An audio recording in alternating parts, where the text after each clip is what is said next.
નમસ્કાર, આપ જોઈ રહ્યા છો નેશન પ્લસ ન્યૂઝ. હું છું આપની સાથે હેતલ ભગત. વડોદરા શહેરની સત્યનારાયણ ફરસાણમાં મીઠાઈ ખરાબ હાલતમાં જોવા મળી હતી, જેનો ગ્રાહકે ઉજાગર કર્યો હતો.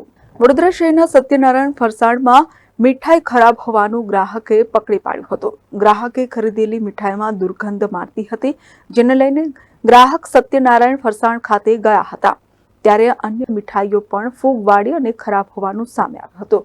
ગ્રાહક પુષ્પકુમાર કોટિયા દ્વારા આરોગ્ય શાખા દ્વારા આવા દુકાનદારો પર કડકમાં કડક પગલાં લેવામાં આવે તેવી માંગ કરવામાં આવી છે.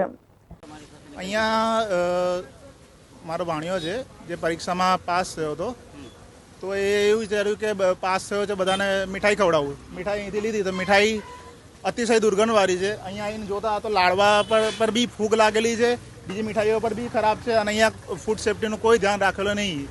આરોગ્ય વિભાગ દ્વારા અહીંયા આવીને દરોડા પાડવા જોઈએ અને આવી દુકાનોને બંધ કરવી જોઈએ અને આ લોકોને પરમાનન્ટ લાયસન્સ રદ કરવું જોઈએ. કેમેરામેન નવનીત પરમાણી સાથે Satyam Nevashkar, nation plus news, Vadodara.